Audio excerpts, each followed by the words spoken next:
Well, here we go. The Hunting Land Man podcast. I don't know. What is this, Caleb? 22? 22, 23? I think it's episode 22. Either way, we got a great podcast today. We've got a familiar face to the podcast, a familiar voice, I guess I would say. Alex Reiser with Southern AgCredit, but we've got an additional Southern AgCredit. What is your title, Austin? Vice President, Branch Manager. Big time, Vice President. It's funny to me, people that I grew up with, like Austin, and a couple of my other friends that have high positions at banks, to think that we're people our age are kind of starting to run the world a little bit. It's kind of a little bit scary. But anyway, Austin Bean, Southern AgCredit, he's out of the Brookhaven office, and grew up right around Liberty, Mississippi in that area, and I've known him most of my life, but glad to have you on, Austin. Before we get going too far, as always, this podcast is brought to you by Southern AgCredit. They take great care of me, my family, my clients, and sincerely, there's a lot of options to use out there with banks. They win most of the time, not only because I like using them and I like these guys right here, but they provide the best product. Just like the Hunting Land Man team, we feel like we provide the best product. We make land buying process easy, fun, and get you the most bang for your buck. Southern AgCredit does the thing. So thank y'all guys for what you do. And Southern AgCredit, we'll talk about this a little later, is now the title sponsor of the new TV show, which we'll get into. But Austin, thank you for coming on. Austin, introduce yourself. Tell us a little bit about you. Yeah, been with Southern AgCredit since 2013. Before that, I was with a competitor in Macomb for 3 years. Grew up on a dairy farm in Gillsburg, Mississippi, just south of Liberty. Went to school in Liberty, and just due to the agricultural ties and the land that my parents have, that's kind of how I got into farm credit. So I've been doing it ever since. Got 2 little girls at home, 4 and 2, so kind of busy just like you are. That's right. Austin, now tell me, you're doing are you the full-time preacher there in Gillsburg now? No, I'm the associate pastor. Okay. I handle the youth, 7th through 12th grade, and then fill in for my senior pastor whenever he's out, and I'll actually be doing that tonight at prayer meeting, matter of fact. So. That is Wednesday night. And that's something, that I know Alex, because I've known him for a long time, and Austin, and, it's good to know that you're dealing with people with Southern AgCredit, and a lot of the people at Southern AgCredit like this are good Christian people that going to have your best interests at heart. And, if I know these days handshake deals aren't really a thing anymore, but I feel like with the team and the people we work with at Southern Ag, they really are. But Austin, Alex, thank y'all for coming on. All right, kind of get y'all up to date. What is today? Today is the April 27th. We're down to the wire in Mississippi, which is for turkey season, which is good and bad. The good, we're almost done chasing these crazy turkeys down here. And also the good is we're heading to Missouri and Iowa Sunday. We're heading up. We're going to do podcast and TV shows up at Walnut Hill and the 198 acres we own in Missouri, which Southern AgCredit happened to finance. So full circle there, but we're going up there. Ryan Wascom and Caleb and I think Bear Cup's going to meet us up there Sunday. So that'll be a fun trip, and we're going to be spraying, planting corn, looking at some new land because we got a piece of our ground contracted up there. So we're going to be doing all things hunting and real estate. But we went turkey hunting this morning. I actually brought Alex turkey hunting this morning. And, man, we got so close. Alex, tell us a little bit about the hunt this morning. I want to hear your perspective. Man, it was as exciting as could be. I think we had 4 gobbling this morning. Don't tell anybody where. No, I know where. Pin dropped. He didn't see it though. No, great morning. I had an absolute blast, man. We chased him up and down those ridges. Had an interesting moment there, I guess, this morning. I'm still convinced that we may have a dead turkey due to either a bobcat or a coyote, but it was absolutely fun. I mean, one of the most beautiful mornings I've had in 3 years turkey hunting. I don't get out as much as I'd like to. This was only my 4th hunt this year, and obviously I like turkey hunting the best, but when we're busy, but we make the most of it. But it was a good hunt this morning. Had an absolute blast. I appreciate you taking me. Well, I hope I told Caleb, I said, Alex thought he was coming with a couple of professionals, and we didn't kill anything, but we did have a really good hunt.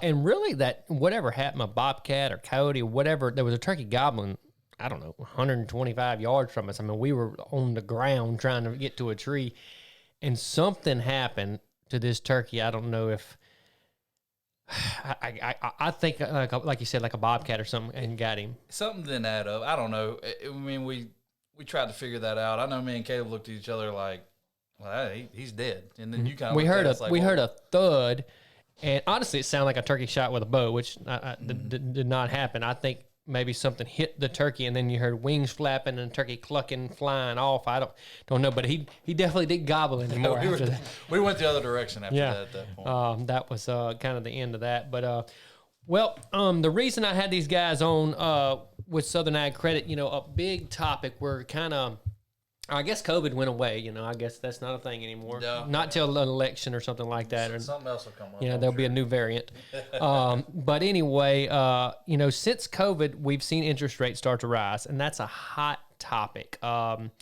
It's not slowed down the land business. In fact, if we close what we have pending right now, which my board's not updated right now, but we will be at what we sold last year by July already this year, and we broke records last year. So, and the whole office is doing good, and a lot of the country's doing good.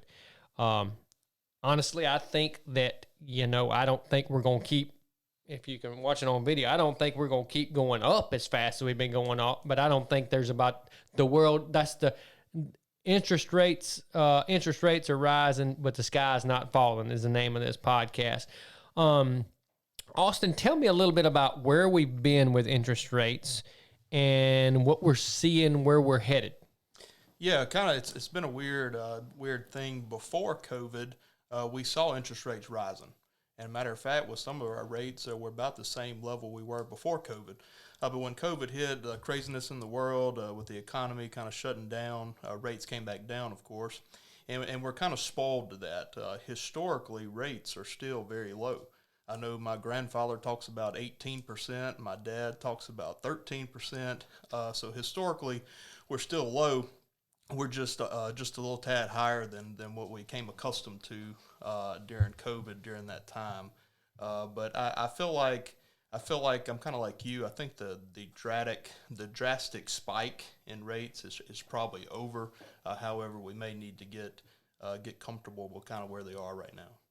What is now? Excuse, I should probably know this. Now, the Fed, they tell us how far out do they tell us the rates, and what does that mean now? Get me up to date there. To be completely honest with you, I don't know the timeline. I know they announce when they're increasing, or say 25 points here or there, but I don't know the timeline of when that takes effect. I will say in farm credit, it's a little bit different animal. We can kind of look at the Fed and what they're doing to see what our rates may do, but we're not necessarily connected to them per se. It's more about how farm credit bonds sell on the open market at the funding corporation, is where how our rates are changed or are established. So we're not necessarily tied to the Fed, but it is a good indicator to see what they're doing. It may affect ours. So. Well, I know everybody out there listening who's thinking about getting a loan or whatever right now. Give me a ballpark, and I know that I'm putting you on the line. Where are we at? General guy, decent credit. Where are we at with a floating loan, which I know is a big thing y'all are using? One thing we'll talk about is our floating rates, and then we'll talk about what we're seeing roughly. To kind of piggyback before we get there, just kind of going what Austin said, we just dealt with a time where people are still numb due to COVID. We numb to the low rates. Numb to the low rates. That's right, and people are still they're not paying attention to the offsetting things in the world. We talk about construction to build a house, how the cost of material, but interest rates are still low. There's always something offsetting something there, and we're seeing that right now. But, even mortgage rates, home mortgage rates, we're seeing, I saw the other day, secondary market's up to 5%. I closed on my house last year at 3%. And, so what goes up must come down. To say all that, where we're seeing rates, good credit, long-term financing, upper fives, low sixes, probably. And remember, when you listen to that, when anything Austin or Alex says, with the patronage program, you're going to get effectively what is about 1% back a year. So if he tells you it's 6, it's really 5. And that would be fixed for well, it depends. We can go up to 30 years on a fixed rate. If somebody wanted a 30-year term, 30-year mortgage, on the scale, that's going to be our highest product. But, I was kind of staying around the mediocre side. If they fixed it, say amortize it for 30 years, 20 years, and fix the rate for, say 7 to 15 years, you're probably looking upper fives, low sixes, mid sixes in that range probably. We probably can get a little bit better, but man, these times are when, people providing financial information is big. We want to know how strong somebody really is, because that's going to determine a lot of that. And, we get a lot of folks that are a little hesitant about giving us information. Me and you talked about this morning about, giving financial information for us to really figure out how strong a deal actually is. Those things go into play. But if I was going to give you a number, interest rate, upper fives, low sixes, Austin, agree? Yeah, and I want to point out that typically on fixed rates, on land, the best bang for your buck is typically that 7 or 10 year fixed rate. And the reason for that is within 7 or 10 years, you're probably going to have 2 presidential elections. You may want to cut timber. The place next to you may come up for sale. Just seems like in 7 or 10 years, as you know, Slade, we're always doing something with those loans. So take the little bit lower rate on the 7 or 10 year fix compared to the 30, and then within 7 or 10 years, you're probably going to do something to it anyway. If rates fall, if we end up in another COVID situation, then you can always convert your rate at that time and go ahead and lock it at a lower rate. Typically something will happen in the 7 to 10 years where you're going to be changing it anyway. And that's important to talk about. Is that? I mean, I know that from my personal, but y'all seeing that? Yeah. We look at our portfolio. We look at we get reports on all that kind of stuff, and they let us know what we kind of need to do for our portfolio and when it pays off, and that's what we see. A lot of 7 or 10 years is usually the best bang for your buck, and what our portfolio. Get that 7-year itch.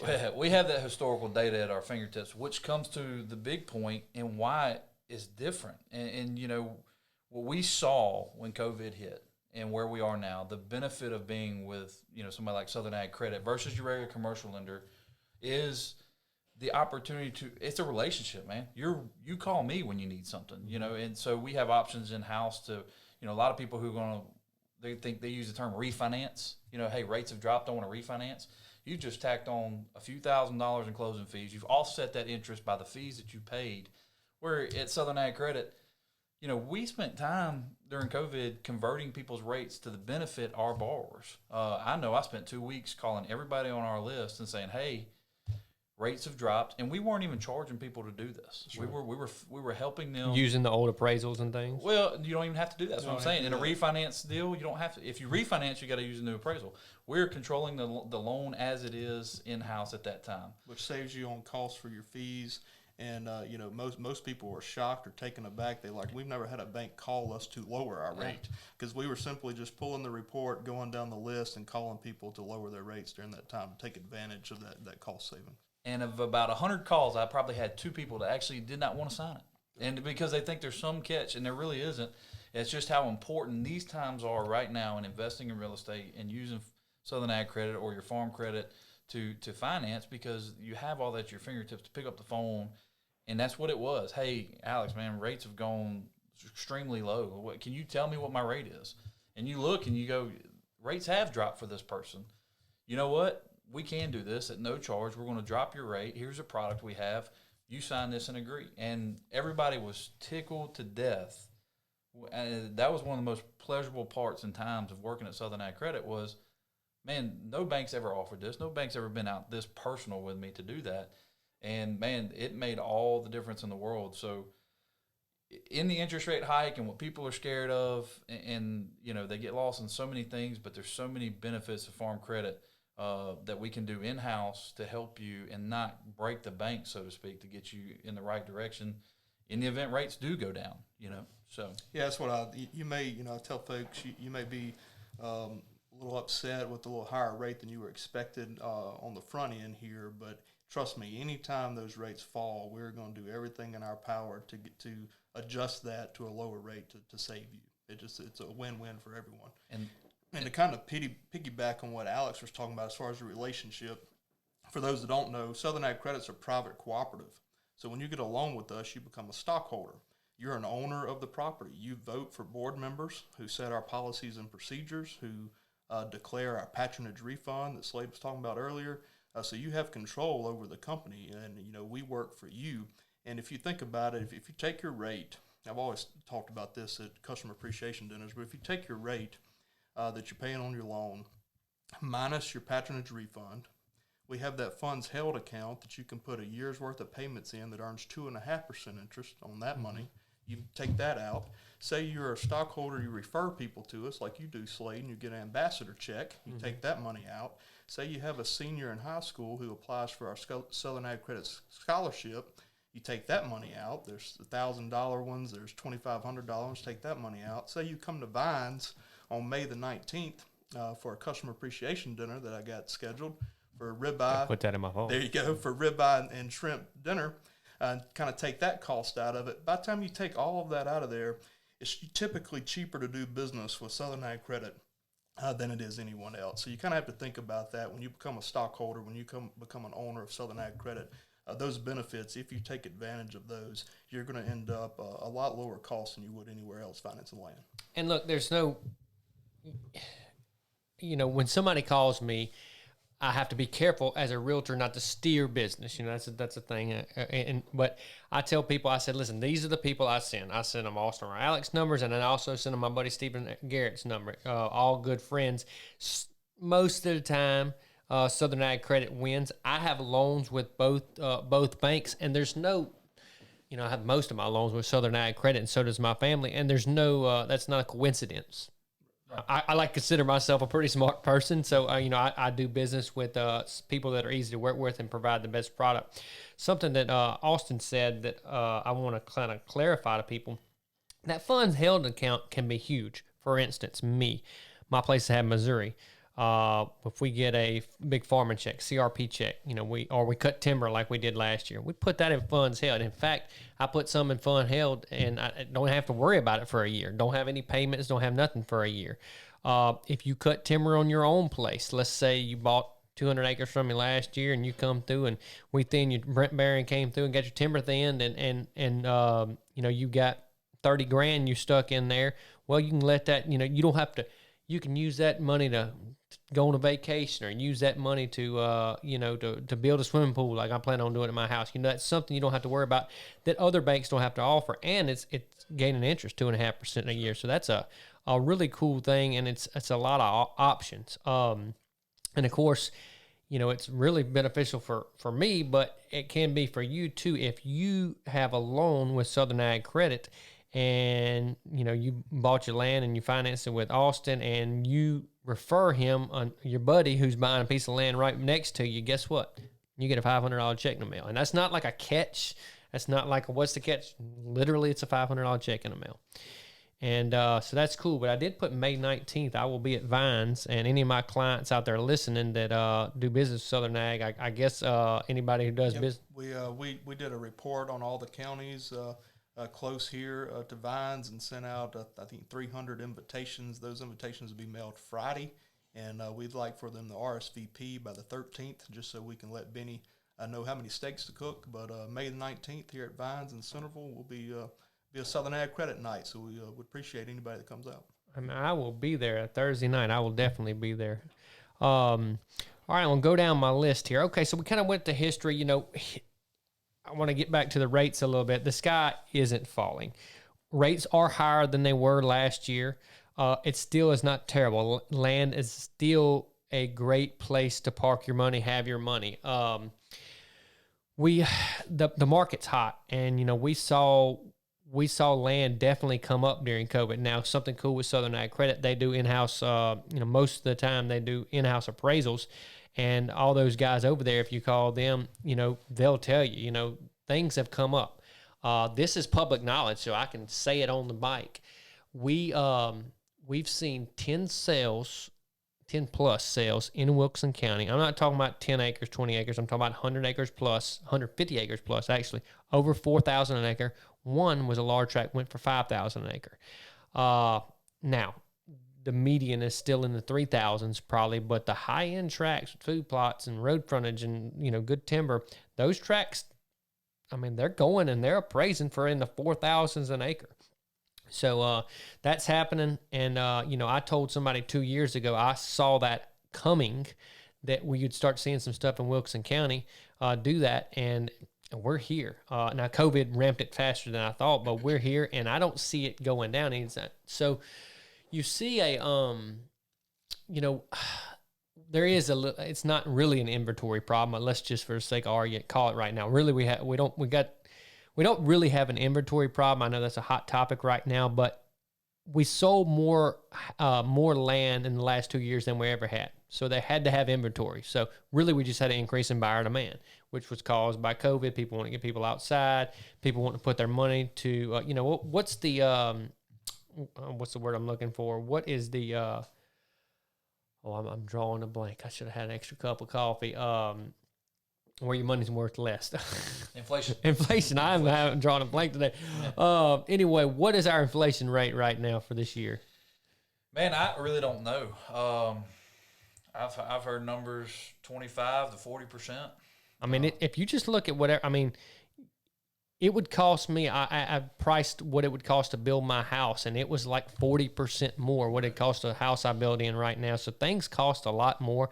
I got the quote on a little rental place that I bought to redo it, and it was about 20% more than I thought, just because things have gone up. So land's still a good place to have your money, and I don't think that's going to change anytime soon. Now, look, you're going to see whatever happens with the Bitcoin and cryptocurrency, and you're going to see the stock market go up and down and with COVID and the presidency and Russia and all that, you're going to see all that happen.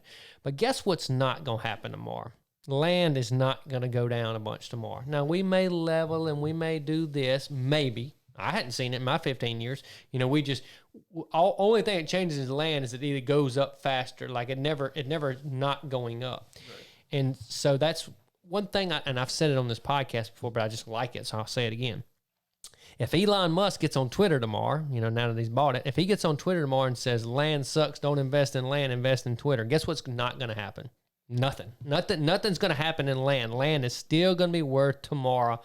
It's still going to be good. That's and right. Now, the good thing about land, you walk out your door and you put your feet on it. It's there. Yeah, it's not going to disappear. Whereas some of that stuff you invest in, it may disappear overnight just when you wake up. When the man holds a word, can say a word to control a market, that's not an investment. I don't disagree. I mean, look, literally, we're selling the only thing they're not making any more of. They find new gold all the time. Mm-hmm.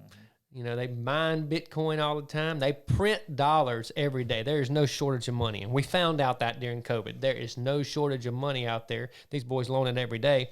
But there is a shortage of land out there, and they're not making any more of it. All right. Well, talk a little bit more, Austin. I'll ask you about this. Tell us about this floating rate.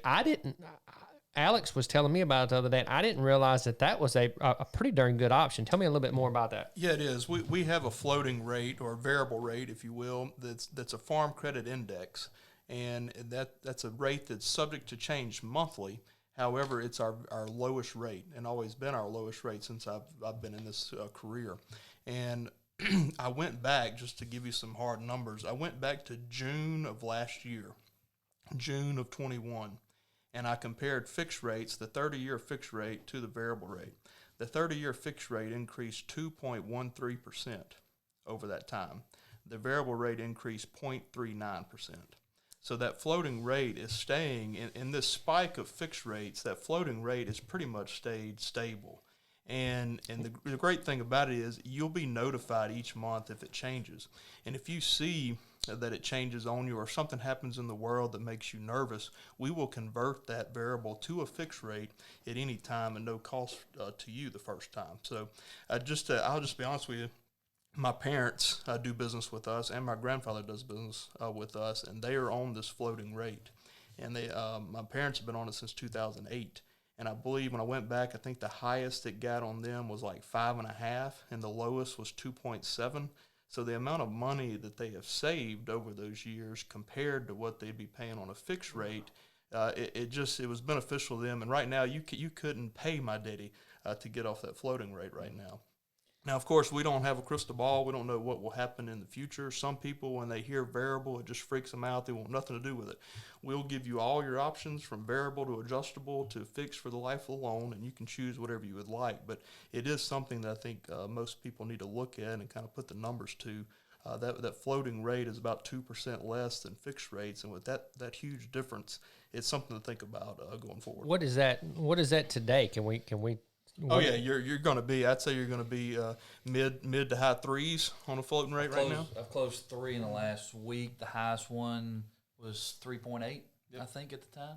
So you're saving 1% or 2%. Yeah. Oh, I mean, it's such a huge ground to make up, with these fixed rates. And I'm just going to go with what he was saying about them. Historically lower. I went back 5 years, and they have a historical lower than the fixed rates. But they, over the past 5 years, we've had a few people that have been on that floating rate. I think the highest they got was like 5%. They come in, they freaked out. Hey man, my rate went up. And this was, I think, around 2019 when we were talking about rates were going up pre-COVID. And, we said, sit tight. Let's see what it does. I haven't heard from those folks again. And the patronage program still is the same. applies. Still applies. So hold on. So if you're in the 3.5 right now with the patronage, you're in the 2.5. Technically, that's correct. Well, I know what I'm doing next time. Well, and that's the thing. It's subject to change, but it's so much ground to make up that if your overall average rate for the year was 4.25, it's still way lower than the 6s I was telling. If we you. can, even if you got scared, Slade, at any point and wanted to convert it, just the money that you've saved over, say you make it a year, say you make it 2 or 3 years, the money that you save over that compared to what it would have been on a fixed rate, you're still come out ahead. I would like to see if one of y'all, I'll post it on my social media. I'd like to see some historical data. What maybe look at that. You said since 2008. I mean, that's long enough. We could look at it back to 2000 or whatever. But I mean, yeah, because you're right. I mean, when you hear variable, like, oh no, that's a sucker. That's a sucker deal there. I'm not doing that. Well, it goes back to what we started in. Is if you do that with a commercial bank, you can run into issues. Refinancing fees, all that, new appraisals, attorney cost, appraisals, that sort of thing. We will not do that. What ours is a simple rate conversion. We'll agree on the rate. We send you 2 documents to sign, and that's it. And the first time that you change from a variable to a fixed, we do it for free. And most of those we did in COVID were free.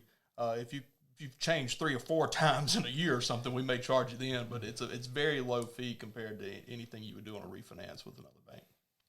Well, I think that's very interesting. I want to start definitely talking to my clients about that floating rate, because it sounds like, and especially, a lot of my clients are like me. They're planning on, look, in 10 years, I'm going to have this thing paid off, or I'm moving up the ladder, and a lot of my clients who are, especially, it just started happening. It's really cool. I'm starting to sell things to people my age.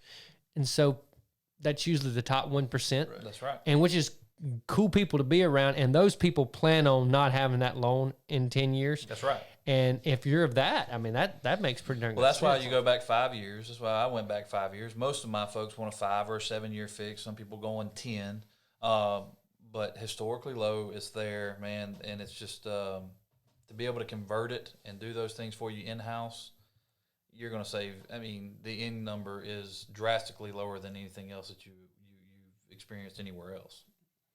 Well, I think we're good on rates right now. I wanted to do this. I wrote this down. It's been a while since we did the podcast with you. All right. Calling you, Austin. I'm looking for, I want a loan. I just contracted something with the Hunting Land Man team. I want a loan on this 100 acres in Wilson County. I want a loan for $300,000. What's my process? What do you need from me? Yeah, we'll send you, we can email you a loan application. It looks more intimidating than it really is. It mainly just captures your personal information, names, numbers, addresses, social security number, that kind of thing. It has a financial statement inside of it. A lot of people freak out about the financial statement. They're like, we don't want you to know our business. Listen, we don't care about your business. All we want to do is that lets us see your net worth. And the better your net worth, the better your rate. So all we want to do is get you the best rate, save you the most money.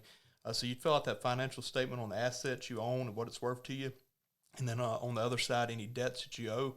And that gives us your net worth so that we can use that in our calculations to get you the best rate possible. In addition to that, we'll get a copy of your driver's license.